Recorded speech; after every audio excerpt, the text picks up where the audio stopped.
2026 मध्ये मकर संक्रांती ही 14 जानेवारीला आहे आणि या दिवशी आहे षष्टीला एकादशी.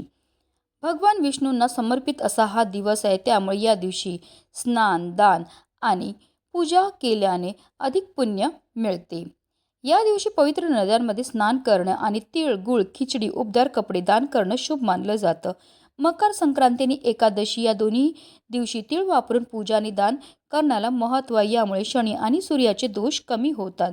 एकादशी असल्याने भगवान विष्णूंची पूजा करावी, तसेच संक्रांतीमुळे सूर्यदेवांची पूजा करावी. सुवासिन महिला या दिवशी औषधासाठी शृंगार करतात. पण संक्रांती देवीने जे वस्त्र परिधान केलेले ते आपल्याला या दिवशी चुकूनही परिधान करायचे नाहीत. यंदा संक्रांती पिवळ्या रंगावर आहे, त्यामुळे आपल्याला या दिवशी पिवळ्या रंगाचे वस्त्र हे चुकूनही परिधान करायचे नाहीत. मकर संक्रांती आणि एकादशी एकाच दिवशी येत असल्याने या दिवशी धान्याचे म्हणजेच गहू, तांदूळ खाणे टाळावे.